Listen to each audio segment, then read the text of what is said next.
what's up, everyone? The SojuTalk Weekly Shot of K-pop. We're coming at you with a super spicy episode 337. And we're recording on July 28th, 2025. I am Doug, and joining me today, we got Warren. Hey, what's up, everybody? And Anita. Hello. As a quick reminder, check out SojuTalk on your favorite podcast platform. Sub to us on YouTube. Join the SojuTalk Discord, potentially. Be a part of the nation. Links down below. There is no Afterhours segment this week, so we're just going to go straight into the music. We got 3 songs. STAYC, I Want It. We have Yves, formerly of Luna, with her pre-release White Cat. And then we have the Boyz with Stylish. Let's start at the top. STAYC, I Want It. They are from High Up. Last 3 songs, Bebe. We got GPT, Cheeky Icy Thang. Guys, you know, they said it's going down for this one in the beginning of the song. It kind of went down for the first time in a hot second. Oh. Am I wrong? Ooh. Like, I really felt like they hit the summer notes well. It was fun. It went down. I think Black Eyed Pilsung finally got their heads on straight, and sounds like we got some positive direction going right now.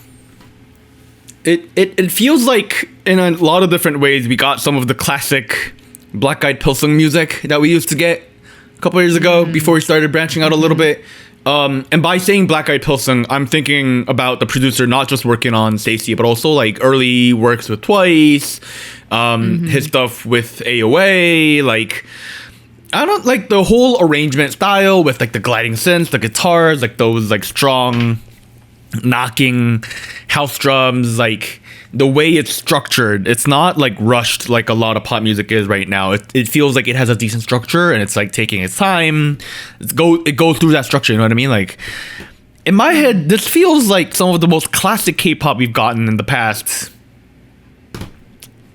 couple of years even. Like it feels very, I don't know, it feels very classic in the way it's made, you know what I mean? Like Yes, sir. yeah, like, and I don't know, maybe I'm kind of like reflecting, but like I saw a post on Reddit this week where like someone was talking about like K-pop isn't fun anymore, or am I just getting old?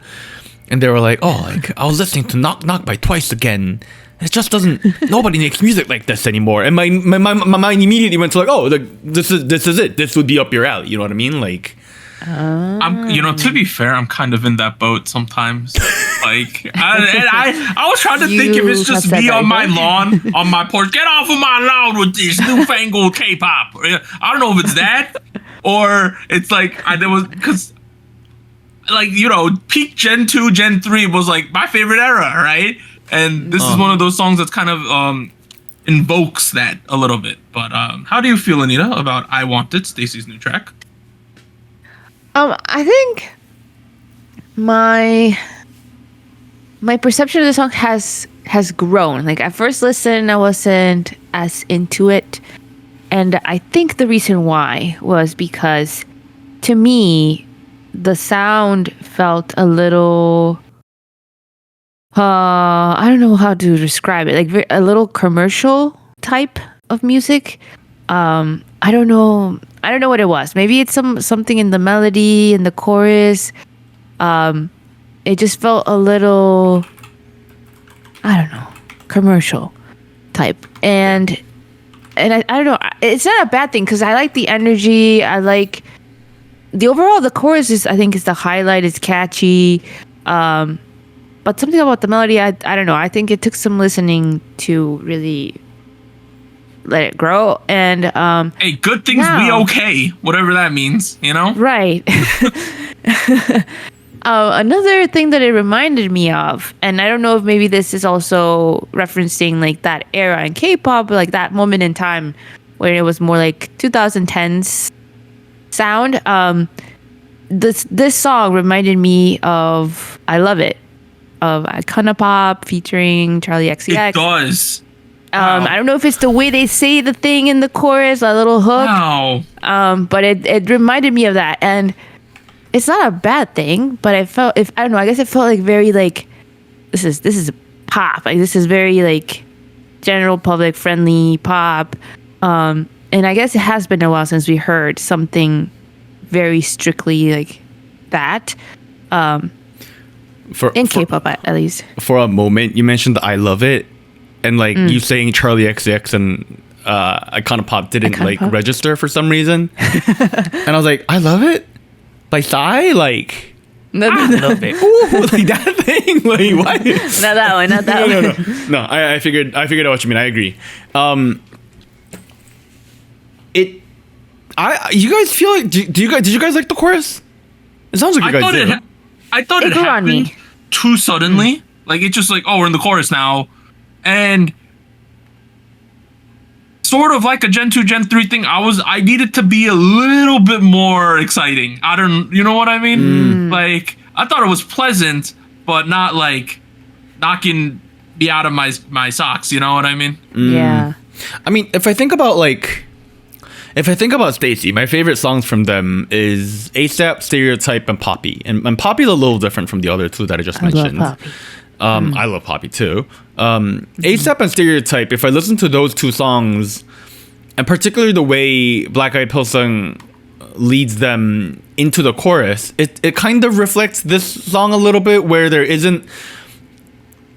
Maybe I need to double check, so like don't quote me on this, but like I don't think there was an explicit bridge the same way for example Cheer Up did, or Fancy did, which are both again songs that Black Eyed Pilsung worked on. And for Stereotype and ASAP, I feel like it was a case where it flowed really well. The pacing was really nice, and it felt like even throughout the chorus there was a constant nice build, rather than having a huge like explosive moment. With this track, I feel like it flowed. There was a flow. I wasn't really compelled to the chorus personally. I don't know why. If I'm completely honest, like, okay, it's catchy. Don't get me wrong. Like, like that kind of sounds like the McDonald's jingle. Actually, now that I'm singing The it. commercial vibe. Do you know what I mean? Like I can't tell what it is, but We want to make I sure mean, I that don't mind everything's it now. okay I when feel we're like there for you. Good things are okay. it's catchy. Good things we're okay. It's catchy. It's fun. I saw some of the live stages, and it's nice. The energy's good. But I wish it was a little more. I don't know how to explain it. It's got like an insurance company jingle to it. Like, we want to make yeah. sure we're there for you when you're down in trouble. Good things were okay. Wait, there's some meme going around. Do you guys know the Jet 2 holiday meme? That song in the background. That's 200 for 4 people. That song in the background, I think it's called "Hold My Hand" or something. Yeah. It's not. So it doesn't. It's not like it doesn't sound like that exactly. Like I understand it's not the same song, but it's a certain vibe that I don't quite know how to explain. And at first, like I said, I was not a fan of it, but now I feel like it kind of grows on me. It's catchy. It's fun.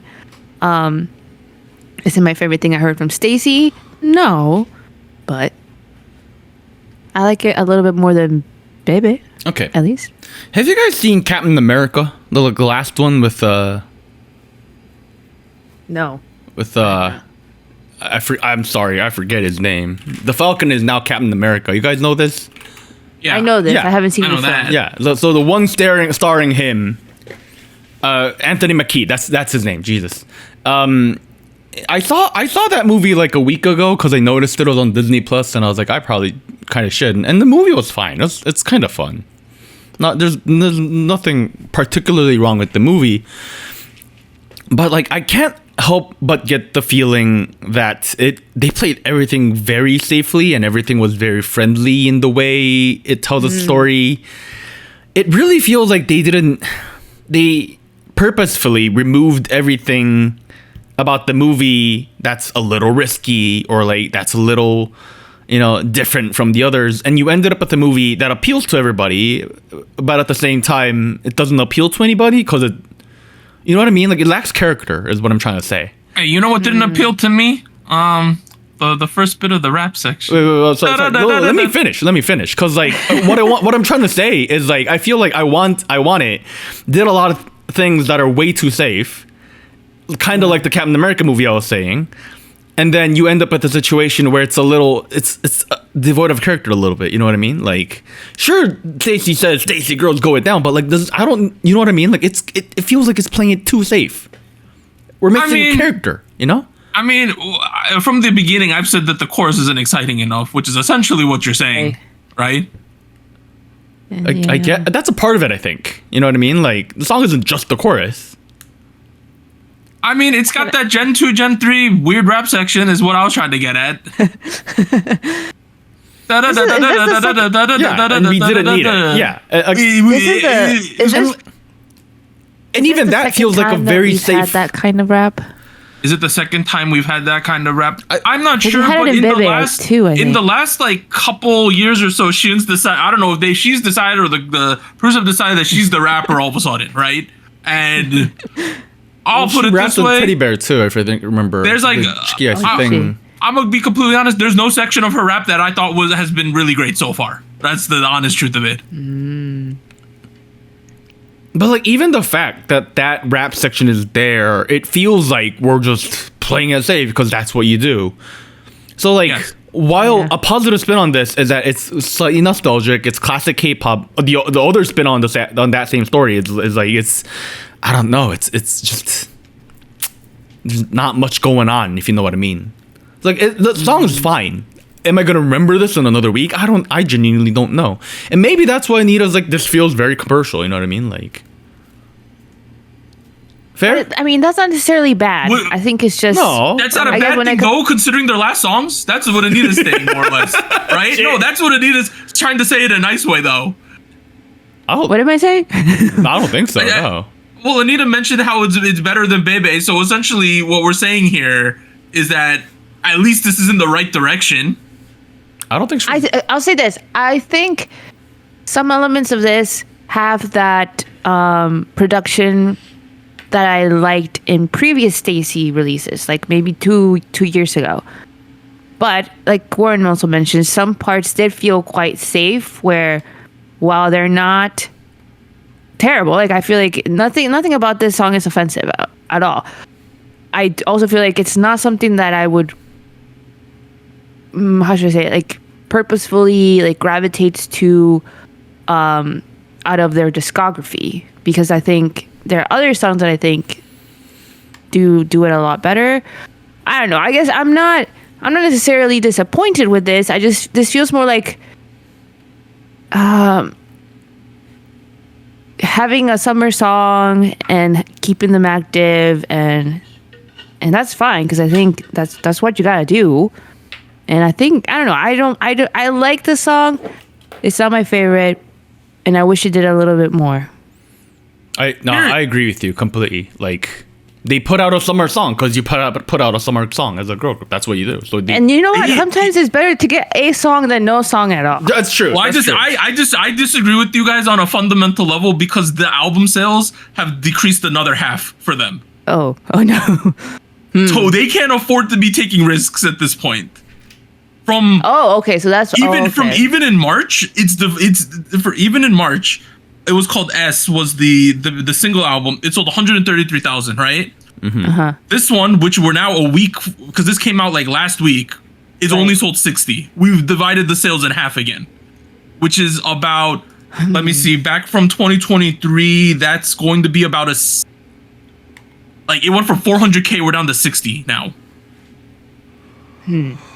We're in dire straits with this group. I don't know if they can afford to be taking risks. That's true. That's not untrue, but at the same time, like, I'm listening to the song. It's just, I'm sorry. Like, it's not like this is gonna be the answer, is what I'm trying to say. You gotta find the right balance in between if I figure out what works. Not put something out that I feel like I've heard before from different artists and from them as well. You know what I mean? Like, and to be fair, we're arguing on an issue here where it's not like we have the answer here, because they clearly see their own metrics, right? Like they clearly see their own sales tanking, and they don't know what to do. And I guess my guess was that Rado was like, people liked our old stuff. The song's so close to our old stuff. Hopefully it does well, you know? And that's not a bad strategy. I think, yeah. I mean, we'll have to see how the market reacts, because, like, here's the thing. No, we have to keep in mind the sales for I Want It is a reflection of Bebe, not I Want It. Fair? Well, Well, here's the charting 2023. There are 3 songs: 19, 4, and 11. 2024 onwards, 118, 165, 126 on the chart. We're having like major connection issues with people in general. Sorry, those numbers did not register in my head. Just downward, they had 3 songs that charted within top 20 to top 10, and now songs can't even break 100 on the charts. Right? Yeah, like they had 3 songs in the top 20 into 3 songs not even in the top 100. I mean, yeah, I'm not saying that they're charting well. I don't know what you're trying to say here. I'm confused. Well, okay, the conversation's been completely derailed. But what I was trying to react to was you said that they need to take more risk, but I'm saying they can't afford to. That's essentially what we're arguing here. Right. Okay. I mean, I get that. I get that. It's a tough position. Yeah, I see what you're saying. Like musically, sure, I would love for them to, but they business-wise literally cannot. Yeah. Okay. If my best argument against that is like this is too far on the other end. Okay, I can see Gotta that. tweak it more. Yeah, I mean, like if you put out a song that's devoid of character and like just completely just boring, it's not like people are gonna listen to that either. You gotta find the right balance.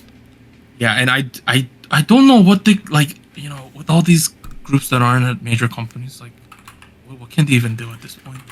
To be completely honest, right? Like it's rough. It's rough. It's rough. It's Yeah. the reality. It's rough. Like. Even if we even extend this, it's like we always mention like a group like ITZY who really connected with everyone at a certain point, and then they kind of unconnected. And even a big company like JYP seems they can't really like reconnect.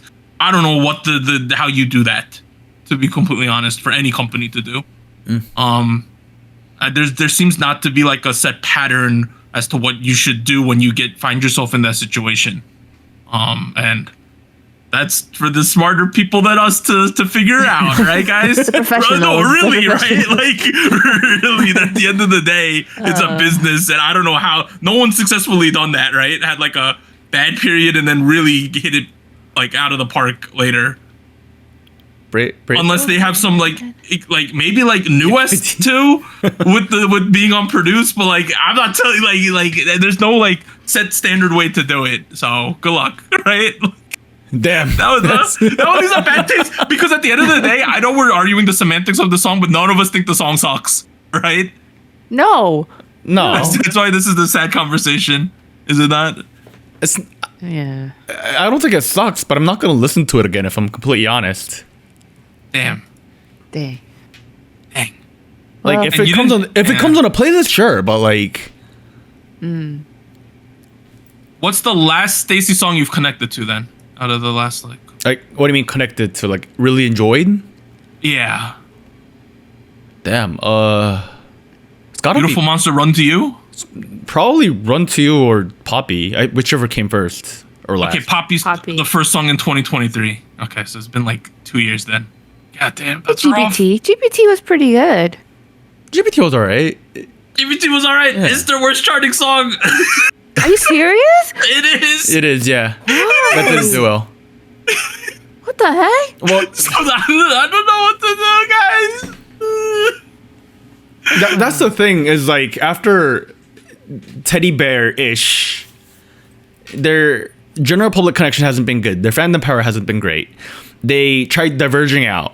That didn't particularly work well. That's why you end up with GPT and Bebe being complete different songs and them going on their own. While like, you know, at the same time, you the more you diverge without a strong direction, the more your fandom's gonna go down. So you're seeing dropping Winter, sales. right? Yeah. So now you come back to I Want It, which, you know, I guess if I think about it in that perspective, it is a damn. It feels like they're trying everything at this point. You know, Yeah. It's trying to see what works at this point. It's like an olive branch. It's like, guys, you should like this. It's aight, you know? It's decent. Man, I know sometimes people who are like a STAYC fan gonna listen to this and gonna be like, these people hating on STAYC. No, we want them to do well. It's just we don't have the answers I because like we're not in the STAYC. positions to have the answers, right? Yeah. The best you could do though is support STAYC. If you like the song, tell your friends to listen to it. You know, that's essentially all you can really, and spread some positive vibes, right? Yeah. I think okay. Let's wrap it on a positive note. I think if you enjoyed the classic STAYC, you'll probably have fun with this one as well. So like, I know plenty of folks don't check out STAYC music anymore. Maybe check this one out and give it a chance. You know. All right, you know what? It's been a little bit of a depressing thing. I'm gonna start the next segment. I'm gonna pivot. I'm gonna say something wild also. Okay. We have Yves with White Cat pre-release from Hi-Hat Entertainment. Some of her other title tracks, the ones with music videos, were Viola and Loop featuring Lil Cherry. This is a pre-release. She officially announced plans to make her comeback next month. She will be returning with her third EP, Soft Error, on August 7th. So that is when the actual title track comes out. I'm excited. All I know is that Chu told everyone to kiss the kitty, and then Yves comes out with White Cat right after. I don't know. What? I don't know. What are you talking about? What do you mean? What don't you know? What are you? If you know, you know. Just say it. For the people who are following all the memes online, just say it. I guess I don't. Yeah, I think you guys are too mature to understand all the things I'm dropping here. I see. There's a song called "Kiss a Kitty" on her last EP. Huh? Yeah. All right. Let's talk about White Cat. There are people at home who hopefully got my jokes and understand what I was saying, and I didn't do it. But this track, I'm very confused. I'm a confused old man about this track, to be honest. Let's be honest. I turned this on the TV. We don't got no fancy sound system in my house. We got an old ass TV. We're replacing it soon. It is a flat screen though, but we're replacing it. Okay. When we listened to this White Cat song in my house, with the vocal processing, I swear to God, we only understood what she was saying in the chorus. The entire rest of the song, I could not understand what she was saying until I came back to my desk and put some headphones in. Is that crazy to say? Like, literally, that was our experience. I was like, do you know what the F she's saying? I was like, I have no clue. What is she saying? I heard a couple words. But I think it's meant to be like that. Like, wait, this, I want to say that. Of course. It was a stylistic decision. Stylistic decision, yeah. I commend and really like the fact that she has really doubled down on this sound, like a very like distorted, grungy pop type of sound. Of course, yeah. That we don't really see in K-pop in overall. I don't know. I like the consistency. I think in this particular song, she really amped up the effect distortion on her voice. Which, yes, makes it really hard to kind of pick out the lyrics. But at the same time, I guess I didn't mind it because to me, it felt like this is because of the vibe, the sound that she's going for. It's supposed to be it almost feels like it's supposed to make her voice another instrument in the track in a way. Yeah, so I don't mind it, but I see what you mean. Let's take a step back for a second because we ended up not covering. We covered Loop, which was our solo debut. We didn't cover Viola, which great song. I agree is a great song. I checked it out afterwards and I was like, shit, what the fuck? This is so good. We missed out. And then after that, she had a moment on TikTok where she was going viral for Dim. Yes. The ending of that track, which I think between. Maybe not Loop, but like between this track, Viola, and Dim, I think it's very clear what kind of aesthetic her company is kind of like taking her along with. It's obviously not very common in K-pop at the moment. But I mean, like I mentioned last week, I feel like this is coming. Like, y'all check out that album I told you about. E by Fe. I mean, like, it's coming. It's coming. Yeah. Is what I'll say. Bubblegum bass. Hyper pop. This one isn't. I wouldn't really call it hyper pop, but it's in that aesthetic of like new wave of like electro pop music. That's like very. very Maximalist in a grungy. way? Yeah. This one I feel like is kind of in that camp as well. Like I love the arrangement. It's so fun. It's minimal, but it's impactful. That the mixing on her voice, I love it personally. Like it sounds like it's relying heavily on this very heavily processed auto tune. And a little bit of like subtle distortion on her voice as well. And I think it's just so tasteful where like it feels like I'm listening to a lead synth with like, you guys know what vocal like shit, I forget what those instruments are called, but like those like boxes you kind of like blow into and you got a little keyboard and like you're like, Oh yeah. Wow, wow, wow. right, Is it, one of those, melodica? something like Is that what that. it is? I don't know. I'm not sure. Talk box. Talk box. Yes, it's kind of like those, and I feel like that's like this is our generation's answer to that kind of instrument. Obviously, autotune's been around for like 2 decades now in this kind of style. Like, you know, T-Pain didn't debut last night, but like, the way it fits in with this generation of like electropop, where it blends in so seamlessly with the instrumental. And then like in this track in particular, there's this like guitar backing underneath all the vocals that really give it this. It's minimal, it's lax, but it's also very tense. It's very energetic, and I love it. I fucking love it. It's so catchy. It follows the current tropes really, really well while keeping a K-pop touch to it. You know what I mean?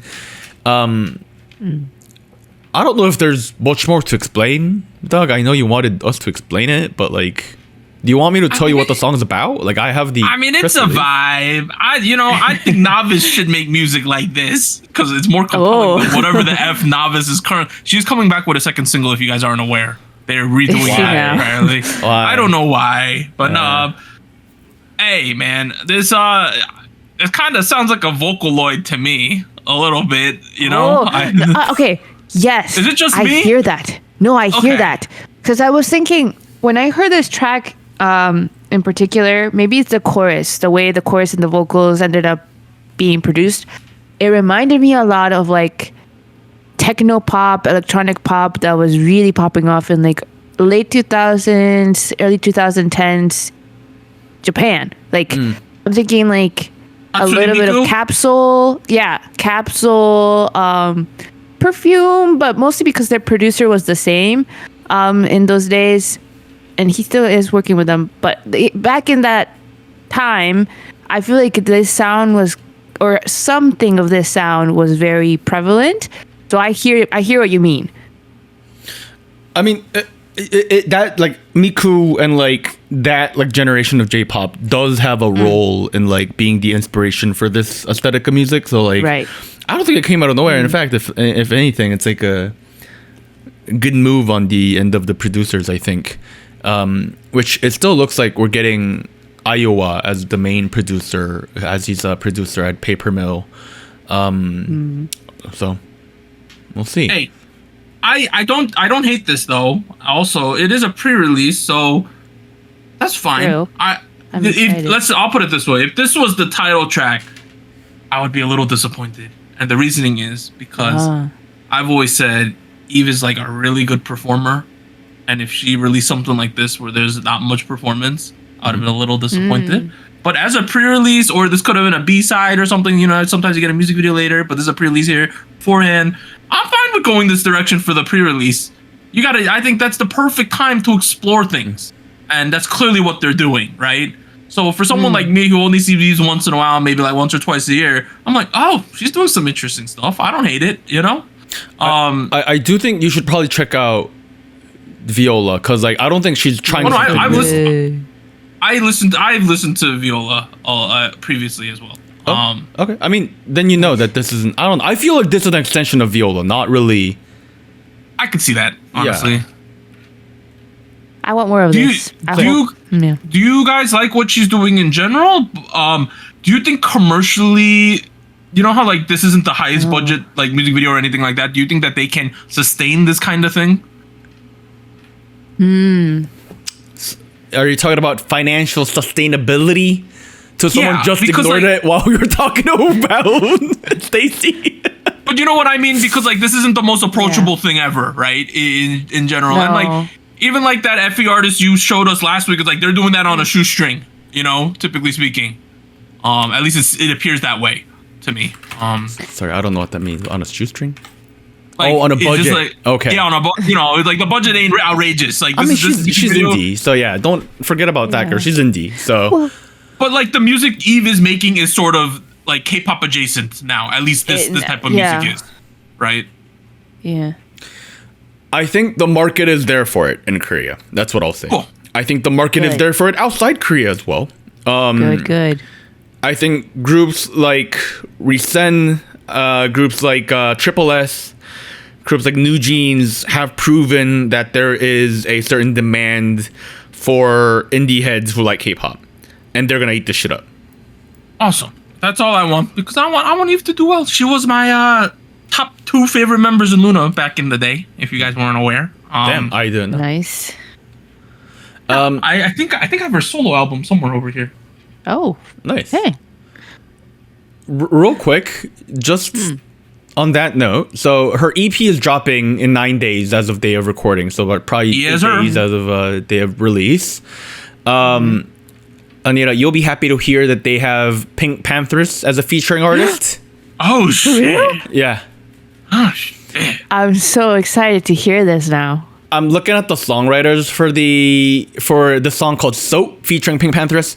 We have OJV3 who also wrote the lyrics for White Cat, and then you have Hyungsun, Okay. Iowa, Jesse St. John, and then you got a couple interesting names. You have Mabok Pill, who is like, I believe that's a K-pop YouTuber. So I'm gonna guess her voice is sampled to certain degrees, so a certain Oh. degree, yeah. Okay. And then you got Nicholas Weiss. Then you have Pink Pantheress. And the next Okay. name is going to make a lot of sense if you follow this aesthetic, but no sense at all if you haven't heard of her since her last is it? track. That went viral, which was in 2011. She went viral for Friday. Huh? Wait, Rebecca Black? Rebecca Black is on as the last songwriter. Yeah, she She's hasn't. been- She hasn't just become a meme and disappeared. Like she's been doing shit. Like Yeah, Quite Salvation was good. That's exactly what I'm referring to. It's like she has been dabbling in this kind of aesthetic, so it kind of makes sense that she's doing Okay. this. First time I think I'm Aware. seeing Rebecca Black and Pink Panther in K-pop at all. But bro, you know what's the wildest thing? Yves and Rebecca Black are the same age. They're both 28. do you want to know a what? fun fact? Yeah. I'm also that age. Oh yeah, it was your birthday last year? night. Happy birthday! I'm 28. Wait, same year? I think 97? so. Yeah, 97. Yeah. Hey, some interesting things is, you know, Yves selling like 30K for a soloist. That's okay. You know her Apple Cinnamon Crunch thing? They only sold it as an LP. It's wild. Ooh. It was only an LP. What's an apple cinnamon thing? What? Her Apple Cinnamon Crunch compilation album that she Oh. released like in I don't know when they released it, but it was only as an LP. At least that's what it's telling me on Wikipedia. But I could be completely wrong about that. It kind of actually. Let me look at this. No, they released a compilation album of her previous tracks on an LP. So that's what they did. So there's an Oh. Yves LP that's out there somewhere. as well. Interesting. You want that? How many discs? It sold 2,000. No, Not like bad for enough. 2 LP or like a single LP? All right, now I don't have those answers. Okay. That's too much for me. I don't have those answers. Okay, it's I'm seeing it's a tour exclusive. 12 inch. Okay. Oh, that's cool. That's Hey, really cool, yeah. Shout out to Yves. I figured you guys would really like this song. I thought it was aight. Go check her out though. Okay. She's doing very interesting stuff. Honestly, I'm excited to see what the main release is going to be like on August 7th. Hey, it should be a fun time. I'm hoping there's a little bit more performance because I think that's one of her strongest suits. That's just me. All right, let's pivot to a group that's in an interesting spot. We got the Boyz with Stylish. They are from 100. Last year's songs VVV, Trigger, and Nectar. If you aren't aware, they're having a conflict with one of the members. Maybe he's not a member anymore. We're not completely sure what the status is. Who was in the Japanese adult actress scandal thingamajig Juhanyang? You might have heard of it by now. But that's where we are. Also, their CEO kind of left, and MC Monk said like, "Yeah, I'm gonna go learn music in a different country." So he's dipping from the country. He announced as well. So this is the 100, and the Boyz are in a very interesting spot. But in the midst of all of that, we released Stylish. They did. I don't think it was that good, guys. You're very direct. Hey, I want to be upfront with people. I ain't sugarcoating it. Damn. Am I alone? Did y'all like? One of you might have said this is the best song ever. Is it the best song ever, Warren? Why are you asking me? You think I would think this is the best song ever? No, I'm just rhetorically asking you this. No, I don't like it either. Anita, how about you, Anita? You go on, save us here. Okay. I like the vibes. I think visually it was cool. Like the black background, the water. What is it? Like water set. Like I get what they were going for. I think it's very chic, very cool. I think that concept, like visually, somehow I think didn't quite match the vibe of the song sometimes. And what I mean is that while it's the track itself feels a little one note, and I think that can be cool if you're going for that concept. The lyrics also kind of took me out, where it didn't feel as cool or serious. I don't know. Something about like visuals and the song I think was a little mismatched, in my opinion, and why I kind of did not enjoy it as much as I could have.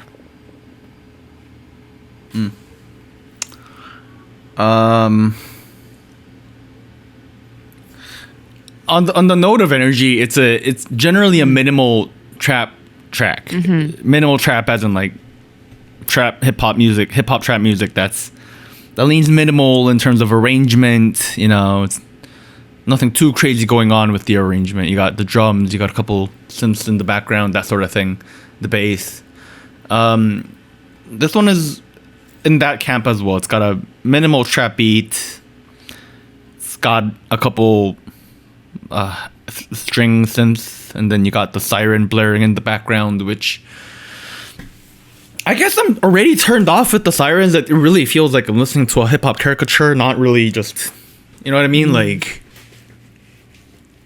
they're like, oh, like, what does a trap song need? I know, sirens. You know, like, that's what it's coming off to me. Like, and I'm fully aware that the main songwriters are both African American. Like, I get that. But at the same time, it's just like I'm listening to the song. It just feels like we have a very uninteresting beat, and we have a very lackluster set of verses that I am not sold on. And then you have the lyrics being, I don't know, maybe they're worried I'm gonna forget the name of the song, so they're like, stylish. Did you forget? Hey. Stylish was the name. You know what I mean? I'm like, Jesus, stop saying the name of the song. Like, is that the only word you know? Yeah, and then they're like and then they pair that up with guap guap guap shot. I'm like, okay. Okay, the guap was way too much, dude. It was way too much. That's where I felt like there's a disconnect here, I think. Visually and sonically. We had some like faux do-rags too at a certain point in this music video as well. There's some like do-rag-ish looks going on. Like they tried to like skirt them through. They were on the screen real quick, but like there were some K do-rags is what I'll say. Yeah, for a song that's about style, there's a surprisingly not amount of things about style in the song, and it feels like I'm getting more lines about money and bubblegum pop, but you know, like I don't know, it's so like I might overlook a lot of this if the rap itself was good and the flows were solid and interesting and that kind of thing. It ain't. That's the issue I have, is like I leave and I have a handful of names where I'm like, I hope they don't rap on other songs. That's what I'm leaving with. Dang. Yeah. Well, okay, here's the thing. I felt that for some reason they did not utilize their vocals here as they should have. Like the I don't know. I feel like with the boys, they usually have a good balance of like vocal moments because they have strong vocalists. Where in this one, I was waiting for a section where we got more of the vocals in there, and I think we only got like one. There was like one build up. Yeah. Yeah, and I don't know. I was confused why we didn't do that a little bit more, because I think that's one of their strongest points. And then of course it also felt short. The song also feels short, but the shortness I'm willing to overlook a little bit because like there's not a lot going on to begin with. If anything, it feels like it drags almost. Hey, imagine you a Korean nam, you're a Korean boy, and then you show up and they're like, "Hey, boy, here's this do-rag looking thing. You gonna wear this?" And you're like, "Me?" And they're like, "Yeah." And you're like, "Okay."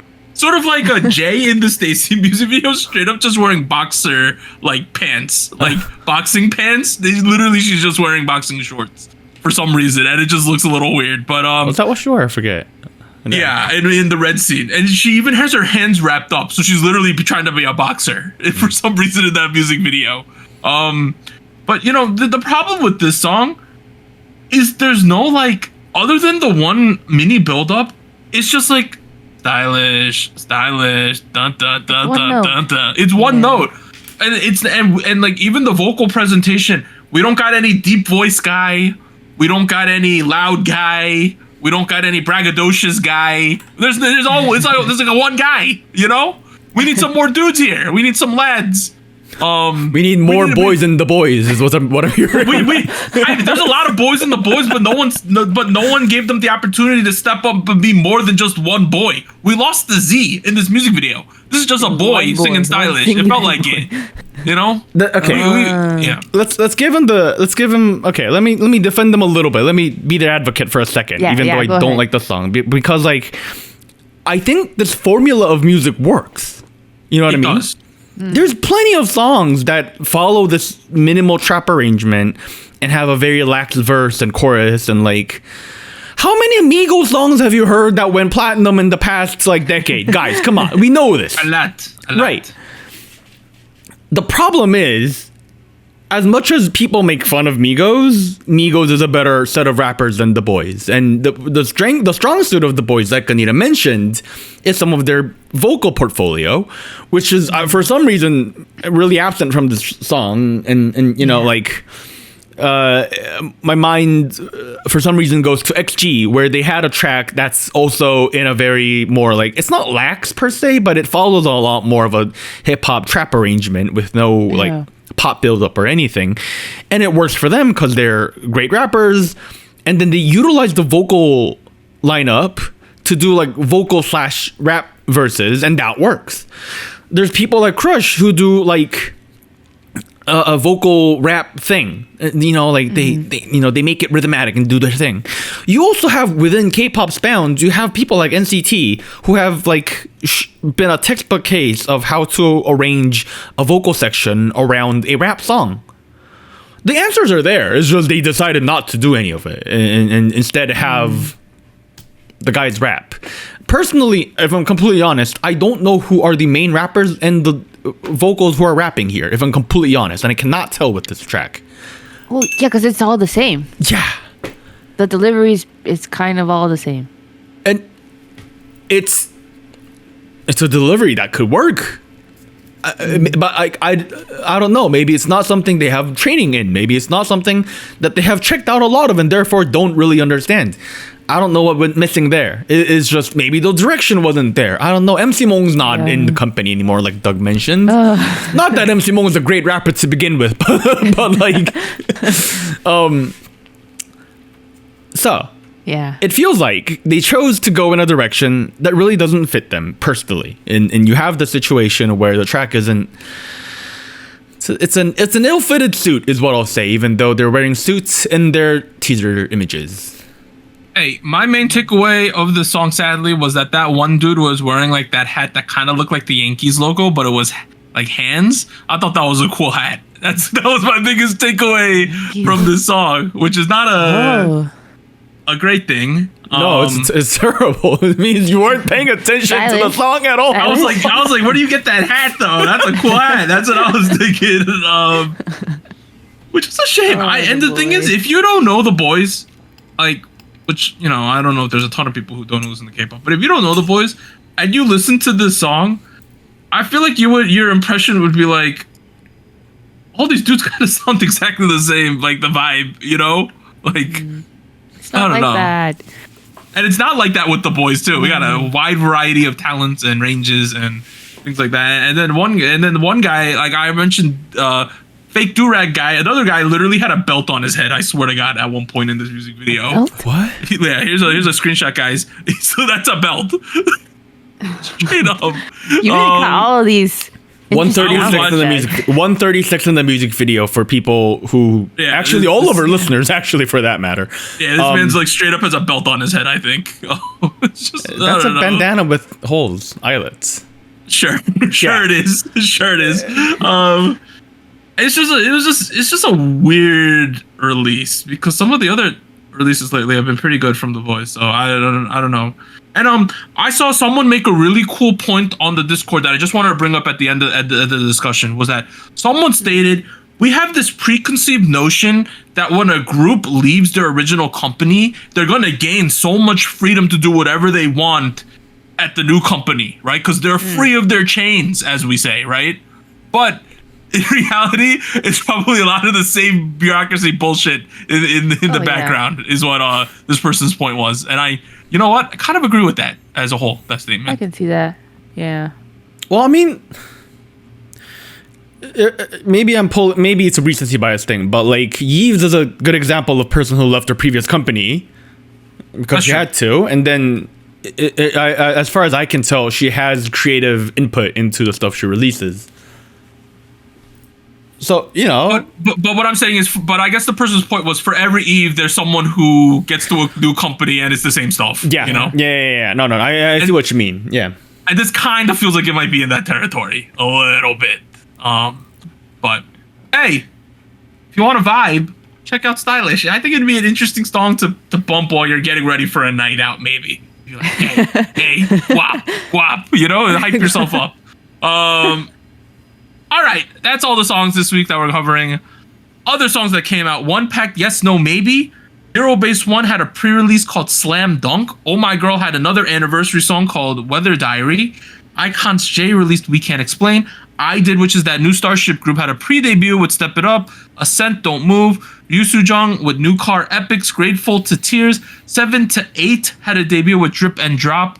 I Hope had a B-side music video called The Universe. And then Woods, fresh out of the military, released the Visualizer music video for a new track called Smashing Concrete. And that dude's main comeback is going to be extremely hyped up, I would assume. Yeah, he blew up a bit.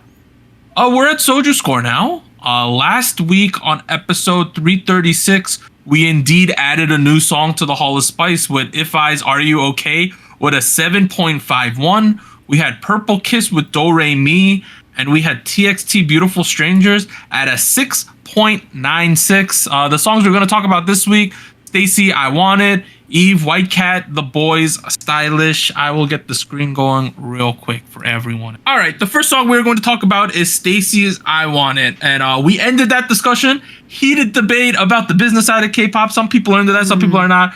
But this song here, I Want It. You know, I was kind of playing devil's advocate with the ranting and saying like, hey, they need to keep the business in sync. But I actually have this song at a 7 at a would recommend though. Oh, that's high. Damn. It was for you. I like this one. I thought it was the best song of the week. I think generally I can have a good time with the song. I don't think it's the strongest thing from STAYC that I've heard in a while, but I get it. I understand. I like the energy. I think it makes sense for the summer, for this period of time. I give it a 6.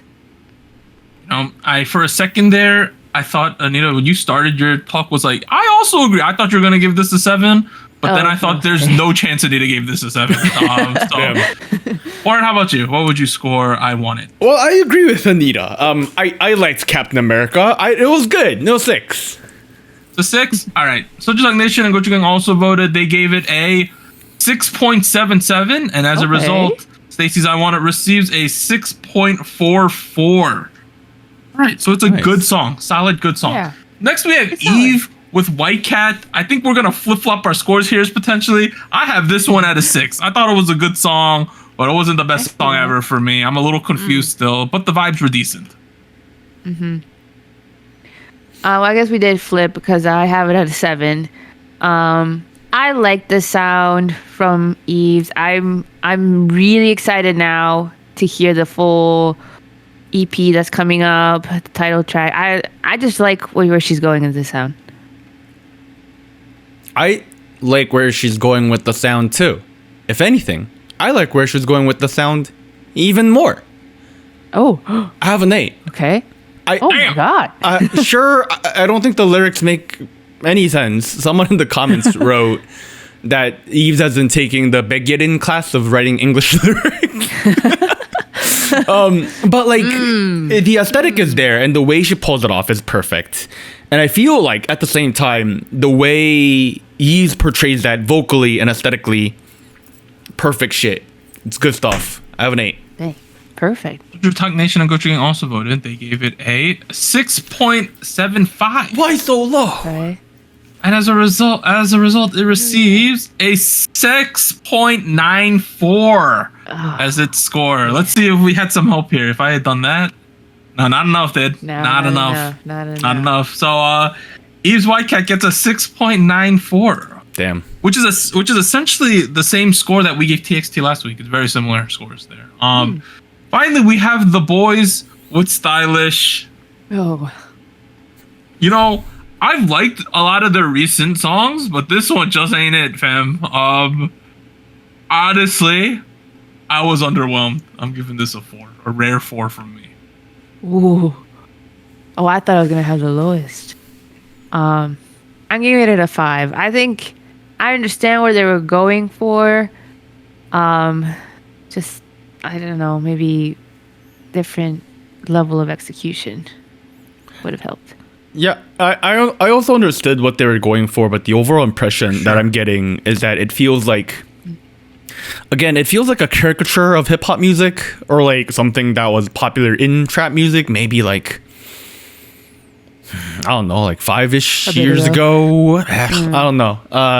It's not like the Boyz are doing a great job of it either. I have heard better songs out of these folks too. I have a 4. SojuTalk Nation Gochujang also voted. They gave it a 4.53. Ooh. Damn. And as a result, the Boyz Stylish gets a 4.38. Hey, that's SojuScore. So this week, the scores are Stacy, I Want It, 6.44. Yves White Cat at a 6.94. And then we have the Boyz Stylish at a 4.38. Boom. I kind of agree with these scores, guys. I know Warren wanted the Yves one to be higher, but I think these are reasonable. I thought Anita would give it an 8. I'm surprised. You let me down, Anita. What the hell? What? It's a pre-release. I'm still waiting for the main dish. The pre-release is still a song. Right. Hey, I would recommend it. Hey. Finally, we're at show winners. Anita, hit us with them. Yes. First off, we have Blackpink with Jump. They won on Show Champion and M Countdown, so a total of 3 wins with this song for them. And then we also have NCT Dream with BTTF. They won on Music Bank, Show Music Core. 2 wins so far. Congrats to them. I heard that a famous producer we know did a remix of Blackpink's Jump, a rage mix. If you go on Instagram.com/SEO SEOSODEN on air ONAIR, you can find the Blackpink rage remix of Blackpink's Jump. go check it out. I checked it out. It was interesting. I liked what was going on. It felt aggressive. Yeah. Thank you. For You like that PPL, dude? You like that PPL? You could also, like, if you're too lazy to like try to spell it out, you could also come on the SojuTalk Discord. It's in the SojuTalk channel. Scroll up a little, you'll find it as well. It's also on SODEN on YouTube. You can find it there too. Yeah, those are all the places you can find this. Boom. Nice. Thank you. Appreciate it. That ends part 1 of SojuTalk episode 337. We'll be back with some news and events for the past week. 3, 2, 1.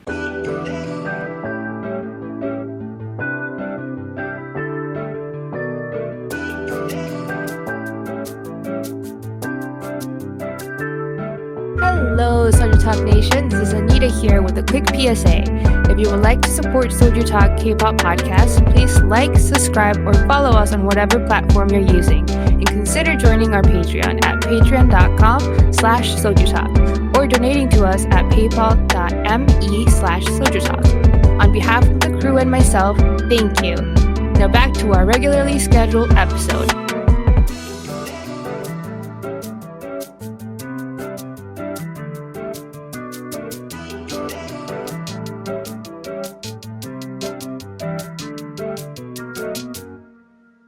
All right, we are back at it. Part 2 of SojuTalk episode 337. We got some news and events from the past week. First one, 3 HYBE employees have been handed suspended prison sentences for using insider information to sell off company shares ahead of BTS's military enlistment announcement. Yikes. So they knew they were going to the military, so they sold their shares. And of course, after they announced their military service, the stock of HYBE dropped 25%. So this is a cut and dry case of insider trading.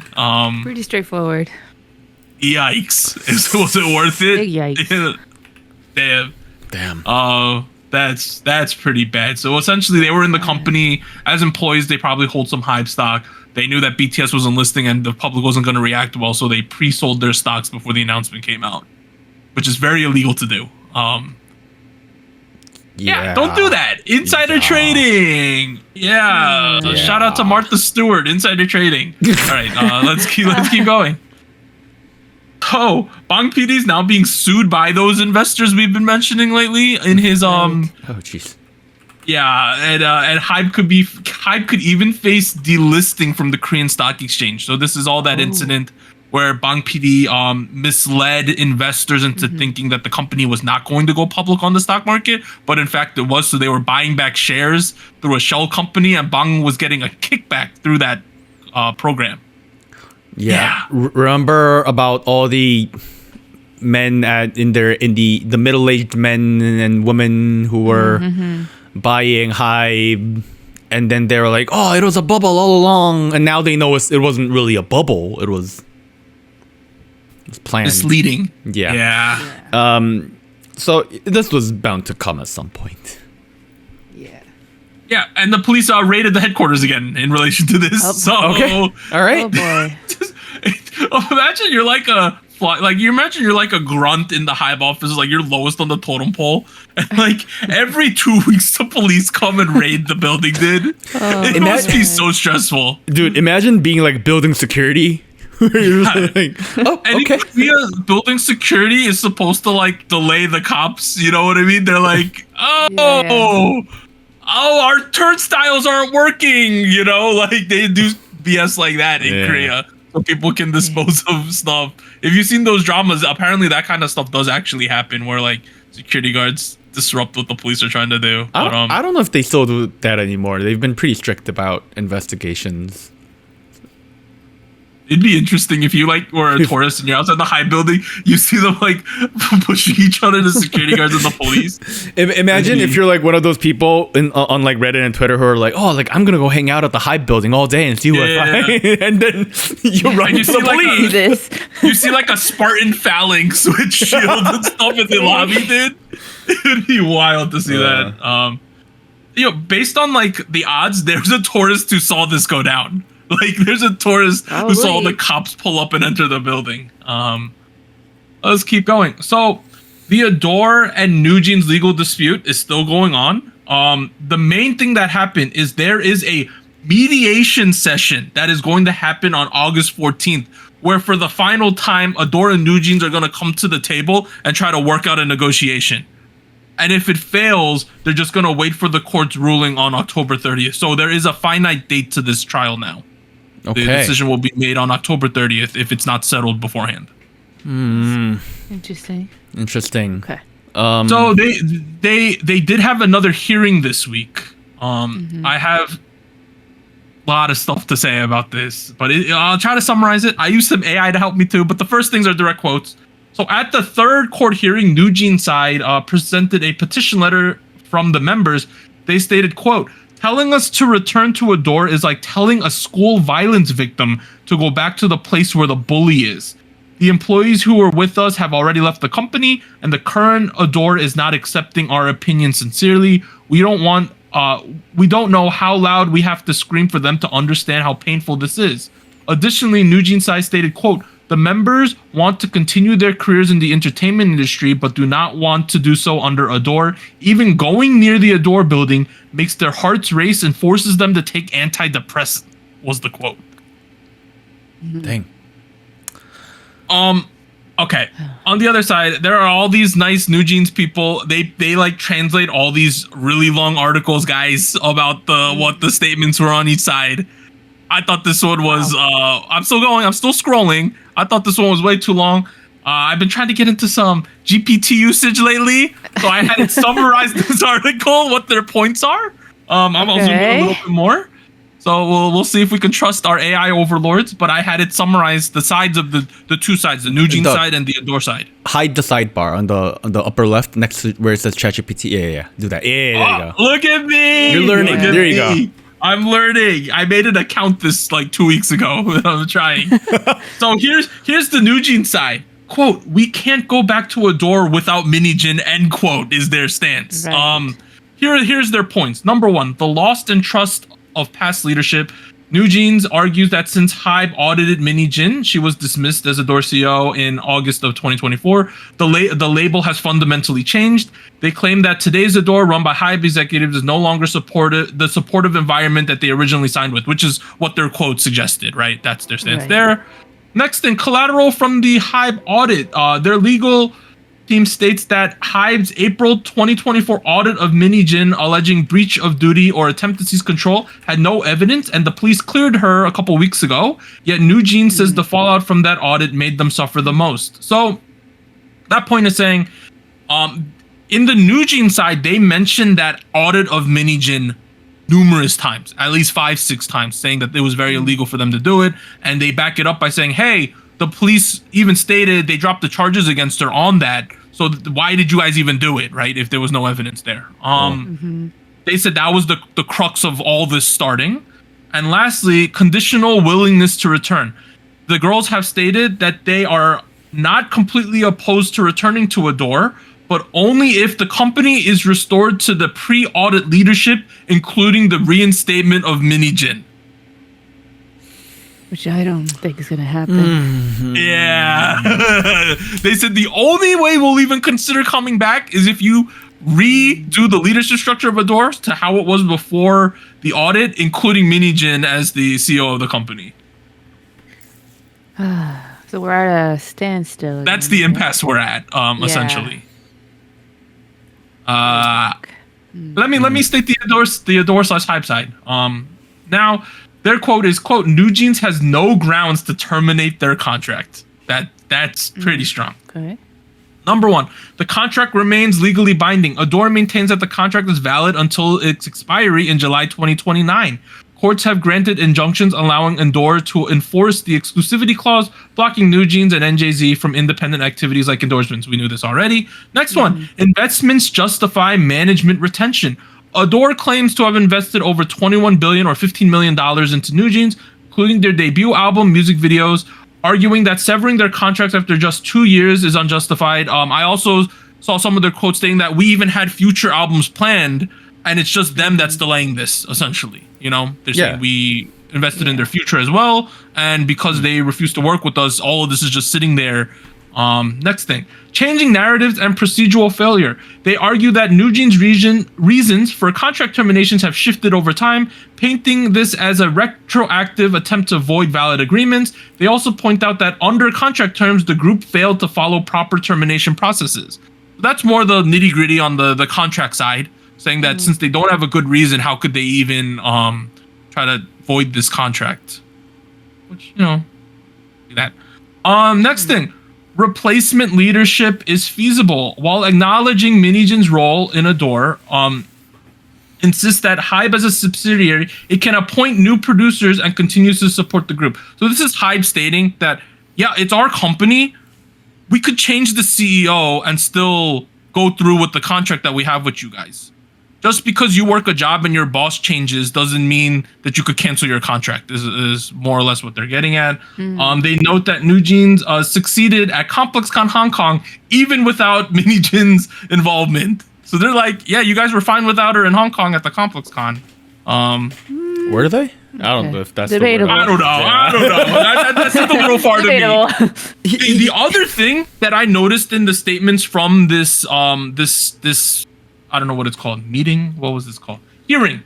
The other thing was that Adore kept like saying like this decision is the crux of the like entire K-pop industry because it will set a precedent that people can just want to get out of their contracts the second leadership switches. Which legally speaking, that is true. That's true. Yeah. That's what we've been talking about ever since this NewJeans thing began, is like the result of this is very dangerous, even though I vibe with NewJeans and their argument. Here's what I'm getting at, right? Like have you guys seen the recent stuff coming out of the NewJeans socials? Like they have stuff coming out on like the NewJeans Instagram and YouTube channel. Cause like it was NewJeans Day a couple days ago. It was their third debut anniversary. Right. So they had some like selfies that they haven't shown before, that sort of thing. And then, they had some visual graphics that are like somewhat adjacent to the NewJeans stuff they've been putting out in the past. But at the same time, it doesn't hit. You know what I mean? Like music aside, like visually, NewJeans, I think aesthetically established themselves very well very early on. And they diversified, they went deep, they tried out, they were risky. Sometimes they had outfits and people are like, what the fuck are these kids wearing? Like that was a thing, you know what I mean? And like, I'm on their socials right now. I'm looking at going through their Instagram feed, and like other than the selfies, like some of these graphics, I don't know, they just don't look good. So like, let's use that as an example. From the NewJeans POV, my legacy as a K-pop musician is about to get shat on because some of the creative forces, including but not limited to Minijin, is no longer available around them. Like, we know for a fact that Minijin left. We know also for a fact that the people surrounding her also left. And a big part of K-pop is the artist doesn't do it on their own. We all fucking know that. Yeah. No. Backroom decisions of the creative team. Right. So if I am, for example, Minji, I'm like, fuck me. I have a great discography. It's about to get tinted with some bullshit. Some Billboard producer that, Adore mentioned last year in one of their earlier hearings. That was the thing they said. You know what I mean? So given that, it's not completely not understandable. On the other hand, from Adore's perspective, what they're saying about the legal precedence is very true. We have to take that into consideration, because the only thing that NewJeans has put out in their argument is that there was a case of harassment, and that too their producer team is no longer there. The second of which does not seem to have they have failed to show any legal implications for. Because the contract doesn't apparently say Minijin needs to produce my music. That's the crux of what we've been looking for this entire time, and that's missing. So we're in a situation where court is like, okay, y'all hate each other. Figure your shit out on August 14th. The fact that they put this much effort into giving them a mediation situation is them saying one of y'all are not gonna like the response. Yeah. So just try to figure something out now, because the answer we're gonna give y'all ain't gonna be great. So I don't know. As much as I don't. yeah, like, sure, hashtag free Nugents. I'm with you guys. But at the same time, like, shit, like, if I'm Adore, I'd be fucking shitting my pants too. You know what I mean? Like, Yeah, I also saw Adore's statement is that, like, they're our only artist, which it is at the moment. So they're like, we're not making any working money on it. as a company. yeah. They're working But on the board. the main quote from Adore that they state, quote, if artists can just say, my trust is broken based on subjective feelings and end their contracts, this will set a dangerous precedent. That's their crux of their whole argument, which is hard to deny, honestly.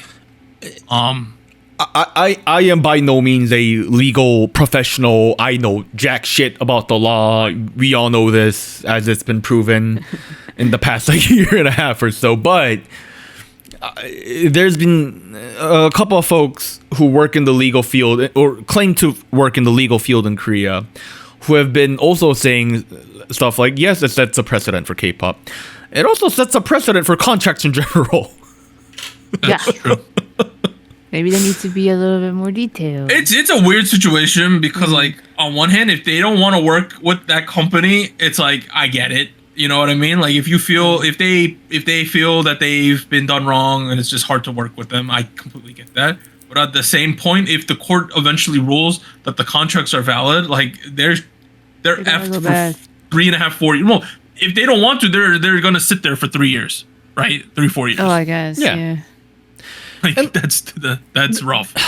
Yeah, like, Adore, yes, is obviously gonna be like, oh, like, we're getting ready for we're so ready for a comeback. We're gonna support. Yeah, of course they're gonna fucking say it. They need to win the case. Yeah, it's not like Adore and Hybe are cleaning this either. I think people often think like we're really pro Adore or something, but like they're not cleaning this up. Also, like, the amount of people online who have been like, oh, Nugents are so stupid. Nugents are so fucking stupid. That's what a contract is. You sign. Sure, but at the same time, like, how many of y'all read your 80-page leases when you sign them? You know what I mean? Like, I know for a fact most of y'all don't. You know what I mean? Like, the fact of the matter is, whether you like her or not, she was a big selling factor. She was a big part of getting them on board this project to begin with, pre-debut, and was a part of the creative force between, after the debut into their, like, last release. So, like, I personally think it's very unfair to say, haha, you're stupid for thinking that's not how a contract works. You know what I mean? Like, yeah. I don't know.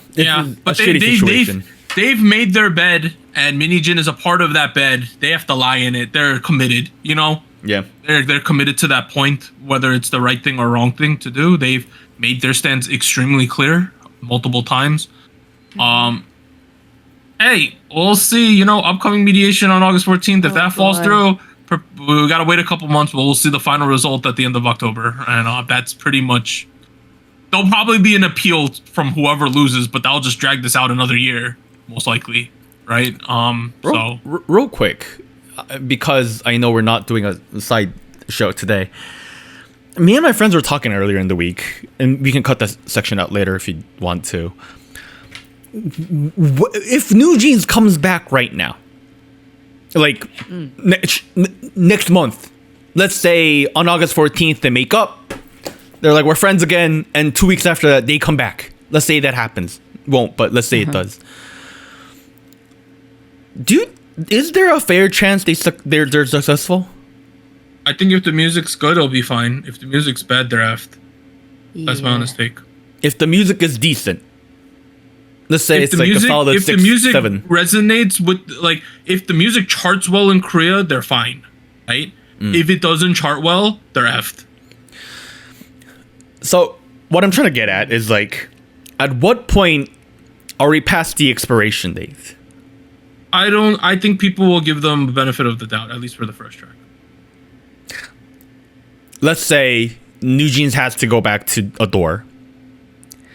And because some shit happens behind the scenes, they don't release anything for the rest of their contract. And the first thing they drop after the last release is after their 2029 or 2030, something 2030. like that. Yeah. Oh my god. There's no way at that point.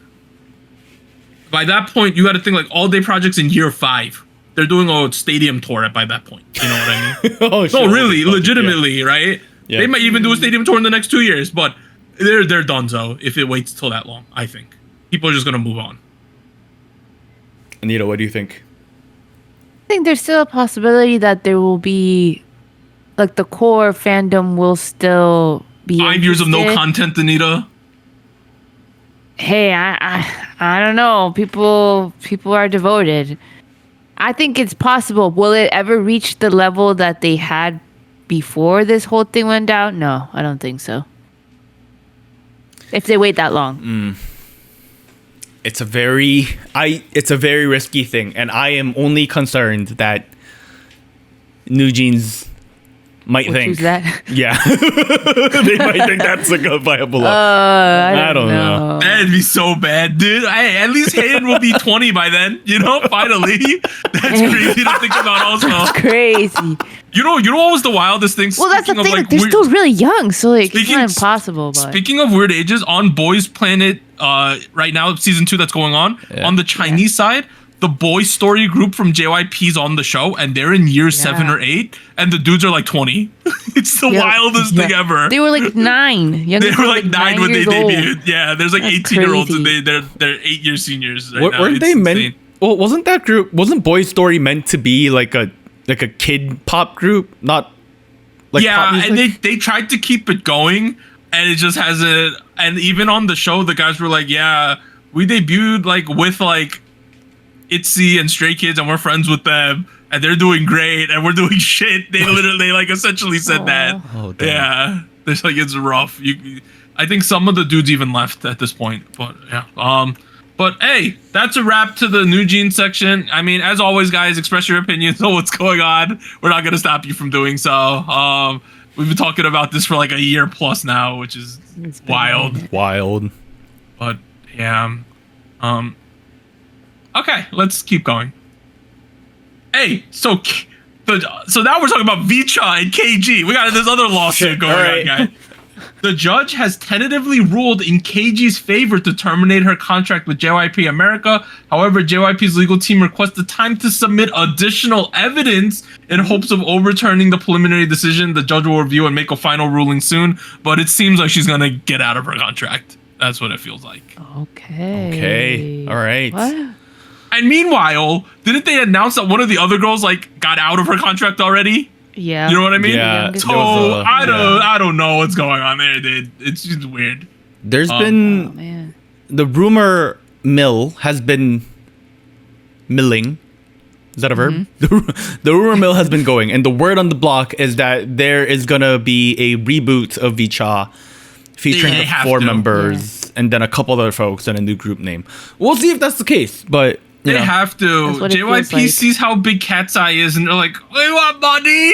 I like money too." You know, like that's clearly what's going on. Dude, he's been wanting that American money since like 2010. Hey, let me do my impression. We're going to do a K-pop system, but in America. That's what he always said. All right, let's keep going. Next thing. You know this golden track? It's number 2 on Billboard Hot 100. Hey. It's It's also- everywhere. Everybody's it's- doing a cover. It's like on trajectory to be Netflix's most watched movie ever. Wow. Wow, really? Also, it is the first movie on Netflix to have a new peak on its 5th week of release or something. Like it's peaking higher and higher, like 5-6 weeks in to this. Because of the songs, I think. People find the songs and they go find the movie. I have I have a spicy can of worms that I've been simmering at my family's fishing store. Let me open the worms real quick.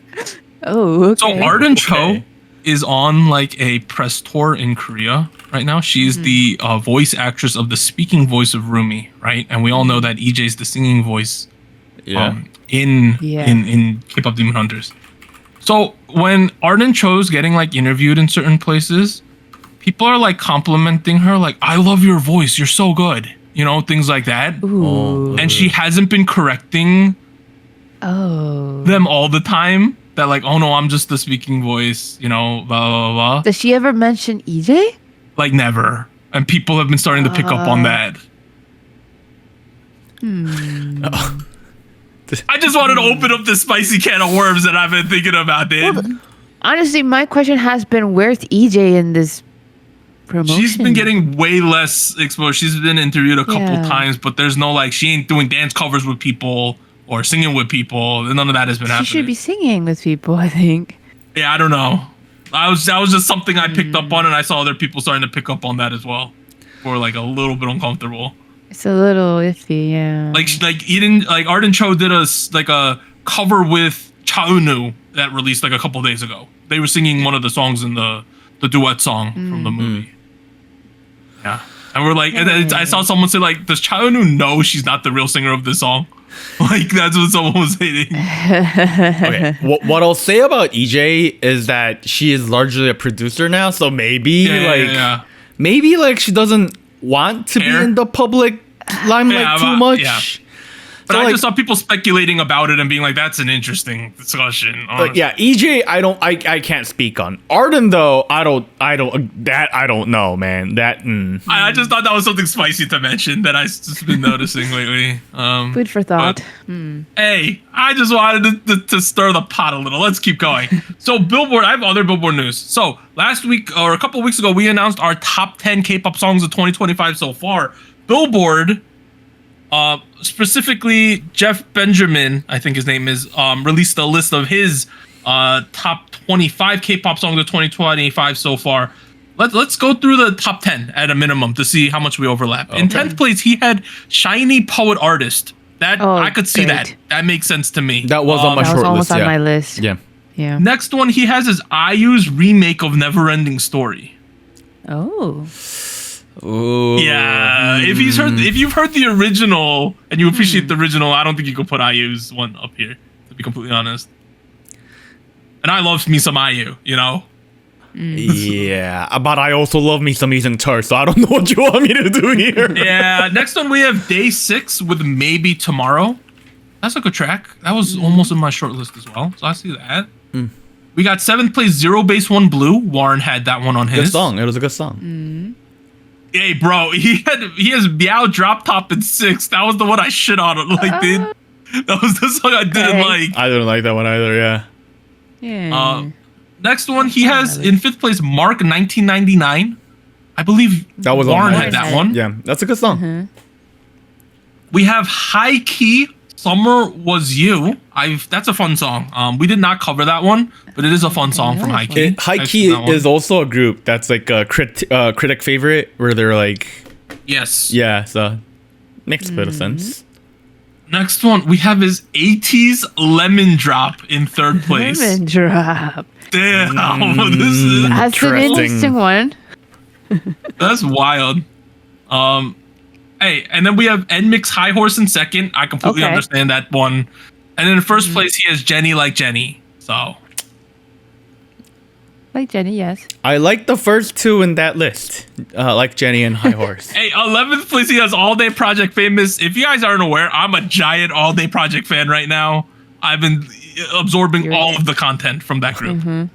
Like, I don't know why. Hey, I'm a Wu-Chan bias, Santa's not real, but it's okay. You don't have to cry. It's fine. All right. Let's see what else we have here. Some other songs. Rebel Heart. We have Stacy BB. We and Aftertaste. One Pack. Kickflip. Chen. BB Girls. Love too. That's out of there. Yeji's Air. Okay. I like that song. Yeah. I feel like he just put 17 Thunder in 25th just to not piss people off. I think that was a bit of a stretch. Damn. Let's be honest here. Reeseen Glow Up. I do like me some Reeseen. That's a fun group. Hey, Anita Own You. Winner. The 22nd place. Interesting. Okay. But I think what this list is kind of, and our own list is indicative of, there's a lot of variation between people this year. In terms of some of the top 10 stuff. I do think while there's a lot of variation, one of the strong notes of the top half of the year has been Like Jenny by Jenny. Yeah. That seems to be the track where the sense in the room is like that's the one that's like tracking towards song of the year. I think so too. Yeah. Which like I mean, at least a contender. It's a banger of a song, so like I get it. I agree. Yep. Yeah. Next thing. So speaking of K-pop movies, K-pop movie starring Ji Young-yu and Eric Nam sets 2027 release date from Paramount and Hybe America. We're getting an Eric Nam K-pop movie, guys. What is this? And this was on the Variety Twitter account. So, hey, I don't know if Eric Nam can act, but apparently it's gonna happen. Who's Ji Young-yu? Good question. She is she apparently worked on K-pop she is Demon Hunter. Zoe from K-pop Demon Hunters. Zoe. Oh, okay. All right. Ah, there you go. Okay. Okay. That's pretty cool. Hey, more K-pop movies. Let's keep it going. Next thing, HOT's reuniting for the first time in 6 years in September. Oh shit. Okay. Okay. Just so you know, they do not look like this anymore, guys. They do not. The young photo of them, but hey, they're reuniting for some reason. Next thing, so Billy is going to make an appearance on K-pop, which is coming to Apple TV. So if you're not aware, I found the press release of this. K-pop is an all-new 8-episode song battle series from executive producer Lionel Richie, starring Psy, and Megan Thee Stallion is also an executive producer. In each episode, Western icons reimagine one of their biggest hits, collaborating with top-tier K-pop idols to deliver spectacular battle performances with a live soul-based audience picking the winner of the best new K-pop song. Oh. I feel like I heard this. About this. Yeah, I don't know what's going on, guys, but this is happening. There's a guy from CJ involved too. So essentially, they're gonna bring Western artists. They're gonna have, hey, this is my famous song, and they're gonna get help from K-pop people. We're gonna K-popify the Western song, and we're gonna battle. Better with be these choreo. Mr. Kiwon Kim at CJ ENM. He is apparently the HR analytics manager. Damn. Okay. Actually, that's probably a different Kim Gyun because he apparently works at CJ Logistics. Never mind. I'm sorry. Hey, but Apple, who has Apple TV Plus? I don't know anyone who has that. I don't. I don't. No, I don't either. Maybe we'll catch a pirate version or something. Ooh. Okay, let's keep going. Next thing we got. So, okay, let's take it down a notch. Let's get serious here. So, Billy's Haruna has to halt activities after an intruder broke into her home and threatened her. What the? Oh my god. So here's the statement. Recently, an external individual forcefully entered Haruna's residence by damaging the entrance and trespassing, creating a serious situation that posed a threat to the artist's safety. Immediately after the incident, the company filed a report with police, relocated Haruna to a new residence, and arranged for her to undergo comprehensive medical examination. According to the results of the medical evaluation, Haruna is currently in a condition where she requires psychological stability and rest for a certain period. As such, Billy will continue currently as a 6-member group without Haruna for the time being, and Mystic will inform you of her return at a later date. They recognize the swiftness of this incident, and along with police investigation, plan to take swift and strong legal action, both civil and criminal, against the perpetrator. So basically, someone broke into their house and started like going wild. What the fuck, dude? Like nothing physically happened, but that's traumatizing at a minimum, right? Fuck. So recently, we had someone break into Jungkook's, or try to break into Jungkook's house when he came out of the military on the day he came back, and now we had this incident all within like a month. It's been a couple incidents like this. Yeah. Yeah. People are crazy. And then also there's been previously like incidents of like when idols are in hotels in other countries or something, people like get into the hotel rooms. That's happened a couple times. Inside. Yeah. No. This is fucking crazy. You might be asking yourself, well, isn't Billy all living together in their dorms? No, apparently Billy all has their own apartments. So that's, I don't know. Yeah, there you go. This is, what the fuck, dude? Yeah, Did he wild. catch the guy? Yes. person? Yeah. I believe so. Yeah. Good. All right, next thing. So Jeremy Elrich launches Alta Music Group, signs Jenny to co-management deal. So I had no clue what was going on here. So I found someone who asked Grok what happened. So apparently, Jeremy Elrich is an ex-Spotify global head of music. He launched the Alta Music Group in LA as an independent label, and he's co-managing Jenny along with her Adialier as its first signing, with partnerships like the Orchard for distribution and the Black Label for promotion, and this boosts her solo global push. So basically, Jenny's company realized, yeah, we don't have enough networking on the global side, so we should partner up with this guy who previously worked at Spotify to help us with that. Okay. Interesting. Kind of makes sense. Yeah. Does she really need more help though? I feel like she's doing fine. But maybe that's just me. Next thing. The Thanos of the Korean K-pop industry. Everyone guard your music show wins, your charts. We got Im Young-woon is making his comeback. Shit. His second full-length album in August. This is the face of K-pop Thanos right here, guys. Him and his grandma fans are going to kick in all of your favorite groups of shit if they come back anywhere towards the end of August. So good luck to everyone who's doing that. It's been a minute. This dude, he had his weird pop run. You remember, for like, he was in a spaceship doing pop music. Oh, I think yes. he reevaluated it. I would assume this is like a traditional Im Young-woon trot thing, and it's just gonna smash. I would think so. Most of his solo stuff afterwards has been pop music. Do people like that though? The moms do. Okay, well maybe it's more pop. But Yeah. So if you're not aware who this man is, he is one of Korea's biggest trot icons, and he also dabbles in the pop. And he is the strongest fan base of women like over 40 that anyone has ever seen. And whenever he comes back, all of your favorite K-pop artists do not win music shows. They do not chart very well because this guy's dominating both of those things. I think last time he came back, he crushed Stray Kids when they came back. And I also think Stray Kids is coming back again around this time. So Thanos is back again. I mean, maybe check him out. Like, some of his stuff is good. It's not. I wouldn't say his discography is trot at all. He's mostly a pop musician who happens to have a trot background. So, who knows? Maybe we'll vibe with the middle-aged woman. You know what I mean? Give some context.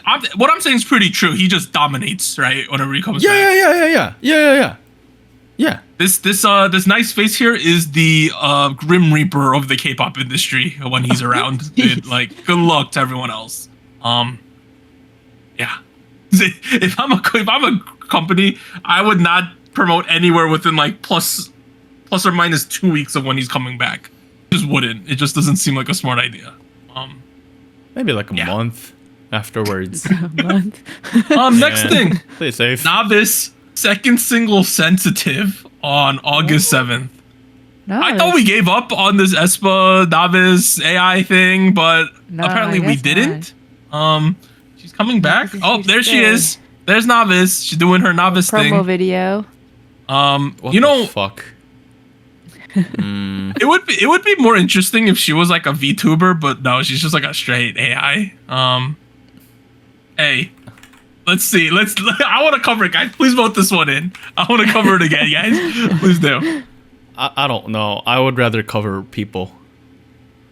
Next, so Saweetie announced a collab with Twice called Superstars out on August 1st. So it's happening. All right. And then additionally, Soyeon, formerly of From Miss 9, has signed with Higher Music.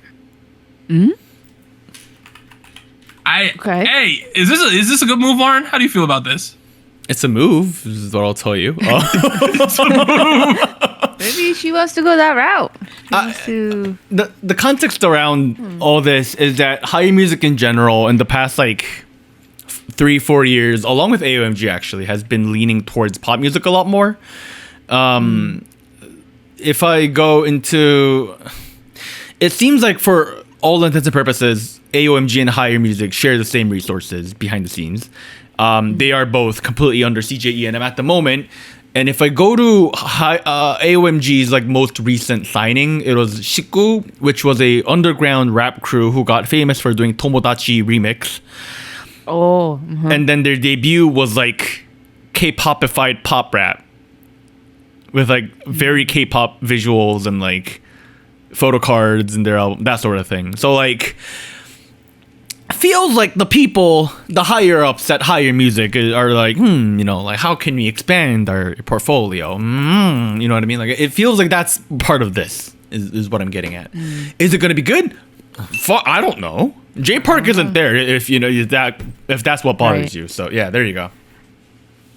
Hey, I wonder what's gonna happen, guys. Next thing, we have 17 World Tour in the United States. They're not coming to New York, guys. We're going to Tacoma, LA, Austin, Sunrise, which is in Florida. I think it's a little north of Miami, and then Washington, D.C. That's it, guys. That's No. only 5 stops. No Chicago, no San Francisco, no New York. One East Coast stop? Damn.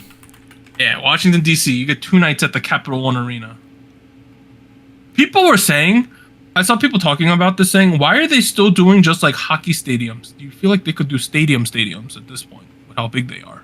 Oh, no. They're doing exclusive like Capital One Arena is where the Capitals play, and I know Amerant Bank Arena and Sunrise is where the Florida Panthers play. They're doing like I don't know. They're not doing any like actual stadium big ones. I don't know. That's a decision that That's they're making. strange. Strange is what I'll tell you. You would think like they're like the second like top 3 biggest acts right now. Yeah. But yeah. Next thing, From Miss 9 World Tour. This one's coming to New York, and then Washington D.C., Chicago, Phoenix, L.A., Oakland, Seattle, Tokyo, Taipei, and Hong Kong. So you could see From Miss 9. Did we just talk about this last week? Did we? We might have. Yeah, you were like, go to the New York one. I was like, shit, maybe I should. You know what I mean? Like, no, that was QWER. oh, was it? Yeah. Oh, There you damn. go. Yeah, it was. So, Oh, okay. Now you got From Miss 9. I'm just too deep into the From Miss 9 socials. Maybe that's what it is. I've seen this already. You already In knew. terms of the music for next week, that is all the news though. We have Yena, Infinite Nam Woo-hyun, Icons J, okay, Seunghan from formerly of Rise, now the solo artist. He's now going by XNGHN, Seunghan. I'm gonna call him Seunghan. And then Seunghan he's Seoul. also doing his solo debut with these people called Soul, but there's an X instead of the S. Apparently, if I remember correctly, they're a dance crew. So Oh. you remember how it was like Sotiji and the Boyz, where he essentially had like backup dancer, but they're like in the Are we group? bringing that back? That's kind of what they're doing, I believe. Hmm. Like he's gonna sing, but then there's gonna be dancers with him. There's 2 other dudes who are dancing with him. That might be cool. So it's called Seunghan and Soul. So that should be pretty Alright. exciting. We have I Chillin', Say My Name, Even, and then the other big one, Boa, is coming back again. Ooh, Boa is her public. Okay, if you're not aware, her public image isn't that good right now in Korea. Wait, what? what? So she's friends with Jun Hyun Moo, the announcer / TV personality, right? And then basically they were drunk, right? Oh. And then Jun Hyun Moo or someone brought up Nade, and it's like, how about Nade? Like, what if I dated her? And then Bo was like, you're so much better than that. That's what she said. Yeah. And Park Nade is very beloved in Korea, and Jun Hyun was really good Yeah, friends with she's her, nice. and it was very awkward. And this happened back in April, so she's been like kind of laying low since then. But she's coming back now. Ooh. Yeah. And Jun Hyun Moo next time, because he's on the show I Live Alone with Nade, so the next week he like straight up apologized to her on air on that show.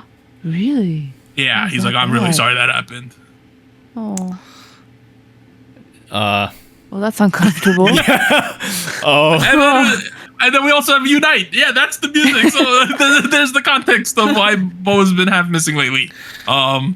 There's one more important bit of news that you forgot to add into this week.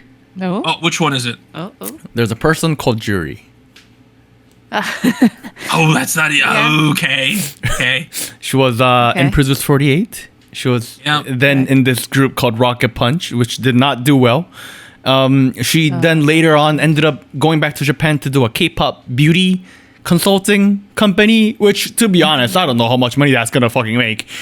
Now she's doing she's going to do the director and the producer of a J-pop group called New Feel, and she's gonna write their first song. Ooh. So Let's go, Jury. I gotta fucking check that shit out now. God damn it. Jury got a job, but it's too bad it's J-pop wide. It doesn't qualify. I'm gonna go start my own podcast. How about for an end segment, we talk about her group song? You want to do that? I'm willing to. Sake Talk, your weekly shot of J-pop. With New Feel's debut, One Man, I think it's what it's called. And then, their poster's weird. It has a bunch of stuff. It's called The First Impact. I don't even know what some of this stuff is. We'll have to see when it drops. I'm a little concerned, I'm not gonna lie. But hey, that ends SojuTalk episode 337. It's been a fun time. We got a little heated about STAYC. We got deep with New Jeans again. Hey, we kind of got awkward with Boa, but we'll see you guys next time. Bye, everyone. Thank you. Bye. Goodbye. And here's an extra special shout out to all of our Fiesta Patreons on patreon.com. Bagel, Charles, Cotton Ball, Ellie, Gogu Mama, Honey Pools, Incoming Snail, Liam's Games and Toys, Natalie, NJ Parks, South Texas Once, Siu Sumi. And thank you for joining Soju Talk, your weekly shot of K-pop. Thank you, really.